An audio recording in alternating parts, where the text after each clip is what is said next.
Hello viewers, welcome to economics classes. आज फिर हम इकोनॉमिक्स का एक और इम्पॉर्टेंट सा टॉपिक आपके लिए लेकर आए हैं और आज जो टॉपिक हम आपके साथ डिस्कस करने वाले हैं वो है दीर्घकालीन उत्पादन फलन, लॉन्ग रन प्रोडक्शन फंक्शन, या जिसे हम पैमाना प्रतिफल या रिटर्न टू स्केल के नाम से भी जानते हैं।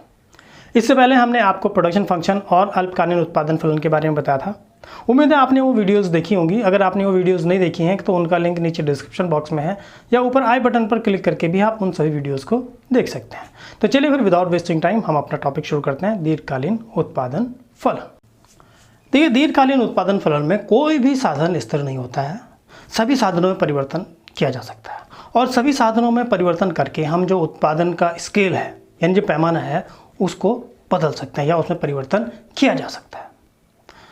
यानी जो श्रम है उसकी संख्याओं को बढ़ाया जा सकता है, मशीनें हैं उनमें आधुनिक टेक्नोलॉजी का प्रयोग किया जा सकता है या मशीनों की संख्या बढ़ाई जा सकती है, जो प्लांट का आकार है वो बड़ा किया जा सकता है, संगठन का आकार है वो विस्तृत किया जा सकता है, स्पेशलाइजेशन किया जा सकता है। यानी इस तरह से हम जो उत्पादन का पैमाना है उसमें परिवर्तन कर सकते हैं। देखिए, जब उत्पादन के पैमाने में परिवर्तन किया जाता है तो उसमें बड़े स्तर पर पैमाने की बचतें और पैमाने की हानियाँ उत्पन्न होती है और इन्हीं बचतों और हानियों से पैमाने का प्रतिफल निर्धारित किया जा सकता है। तो पहले हम बात कर लेते हैं कि ये पैमाने के फायदे क्या हैं, यानी पैमाने की बचतें क्या हैं और पैमाने की हानियाँ क्या हैं। चलिए पहले हम बचतों के बारे में बात कर लेते हैं। तो देखिए, दो प्रकार की बचतें होती हैं, एक होती है आंतरिक बचतें और एक होती है बाह्य बचतें, यानी इंटरनल इकोनॉमिक्स और एक्सटर्नल इकोनॉमिक्स। तो पहले हम इंटरनल इकोनॉमिक्स के बारे में बात करते हैं। तो ये देखिए, इंटरनल इकोनॉमिक्स यानी जो आंतरिक बचतें हैं वो किसी फर्म के विस्तार के कारण उत्पन्न होती हैं।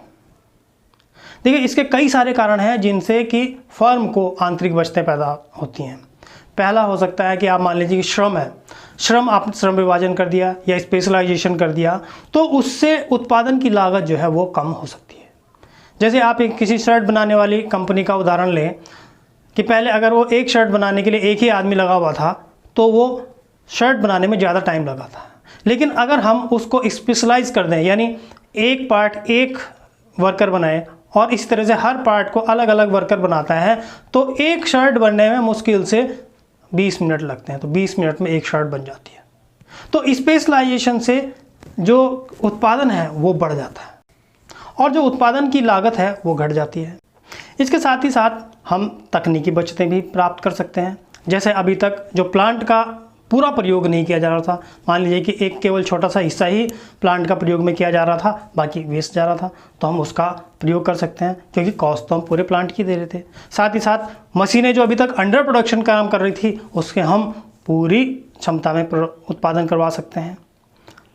यानी जो मशीन मान लीजिए कि 1000 यूनिट पैदा कर सकती थी, हम उससे केवल 100 ही यूनिट का प्रोडक्शन ले रहे थे, तो यानी जो 900 यूनिट उसकी वेस्ट जा रही थी हम उन सब का प्रयोग कर सकते हैं। साथ ही साथ जो वेस्ट प्रोडक्ट है यानी जो बाय प्रोडक्ट हमारा निकल गया है हम उसका भी प्रयोग कर सकते हैं। जैसे ये घी बनाने वाली कंपनी है तो बचे हुए प्रोडक्ट से साबुन बना सकती है। इसी तरह हमें कुछ मैनेजरियल इकोनॉमीज़ यानी कुछ प्रबंधकीय फ़ायदे भी प्राप्त होते हैं। जैसे हमें मार्केटिंग के कुछ प्रॉफिट्स मिल जाते हैं, कुछ हमें फाइनेंशियल प्रॉफिट्स मिल जाते हैं और जो हम जोखिम उठा सकते हैं। अब जो प्लांट का साइज़ बड़ा हो गया है तो वो जोखिम उठाने की स्थिति में हो जाता है, यानी एक प्रोडक्ट अगर नहीं चला है तो दूसरा प्रोडक्ट चल सकता है, तो यानी वो जोखिम उठा सकता है, तो इसके भी उसको फ़ायदे मिल सकते हैं। इसी के साथ कुछ एक्सटर्नल इकोनॉमीज़ यानी कुछ बाह्य बचतें हैं वो भी हमें प्राप्त होती है। यानी जब हम बड़े पैमाने पर उत्पादन करते हैं तो उद्योग का साइज़ भी बड़ा हो जाता है, तो उद्योग के साइज़ में बड़ा होने से जो हमें फ़ायदे मिलते हैं ये सभी फर्मों को मिलते हैं, किसी एक फर्म को नहीं बल्कि सभी फर्मों को ये फ़ायदे मिल जाते हैं। इससे क्या होता है कि जब उद्योग का साइज़ बड़ा हो गया तो कच्चा माल हमें सस्ता मिलने लगता है, लेबर जो है वो स्पेशलाइज्ड लेबर हमें मिलनी शुरू हो जाती है। साथ ही साथ जो परिवहन के साधन हैं उनसे हमें फ़ायदा मिलना शुरू हो जाता है।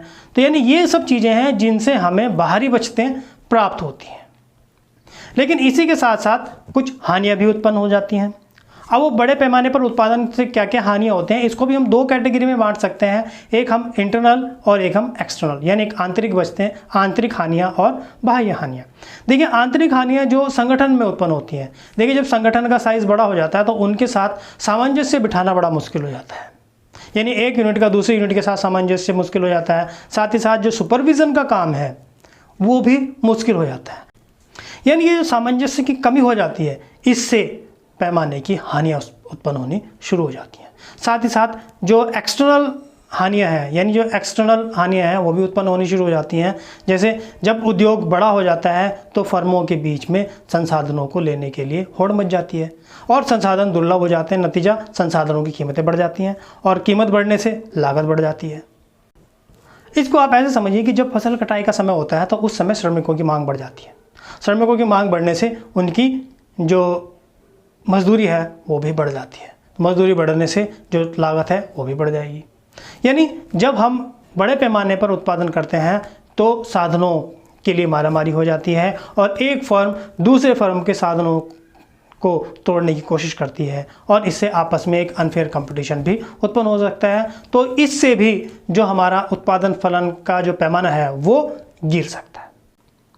तो इस तरह से हमने देखा कि जो उत्पादन फलन है, यानी जो दीर्घकालीन उत्पादन फलन है, उसमें हानियाँ और लाभ दोनों हो सकते हैं। तो देखिए, जब उत्पादन फलन में लाभ ज़्यादा होते हैं तो जो पैमाना प्रतिफल है वो बढ़ता है और जब लाभ घटने शुरू हो जाते हैं, यानी हानियाँ शुरू हो जाती हैं, तो पैमाना प्रतिफल घटना शुरू हो जाता है। यानी इस तरह से हम पैमाना प्रतिफल को 3 प्रकार के पैमाना प्रतिफल में बांट सकते हैं। यानी रिटर्न टू स्केल 3 तरह के होते हैं। पहला होता है वर्धमान पैमाना प्रतिफल या इंक्रीज रिटर्न टू स्केल।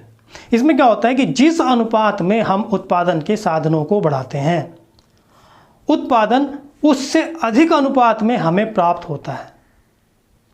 तो ये हमारा वर्धमान पैमाना प्रतिफल या इंक्रीजिंग रिटर्न टू स्केल कहलाता है।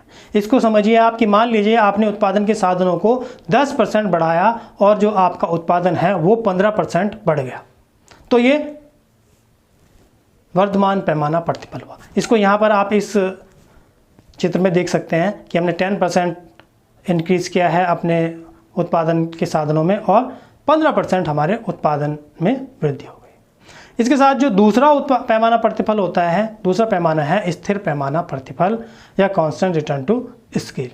इसमें जिस अनुपात में हम उत्पादन के साधनों को बढ़ाते हैं उसी अनुपात में हमारा उत्पादन भी बढ़ता है।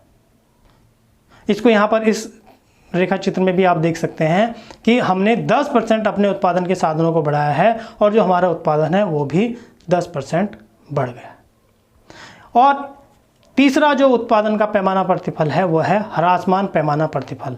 यानी जब हम उत्पादन के साधनों को जिस अनुपात में बढ़ा रहे हैं हमें उत्पादन उससे कम अनुपात में प्राप्त होता है, तो इसे हम ह्रासमान पैमाना प्रतिफल कहते हैं या डिक्रीजिंग रिटर्न टू स्केल।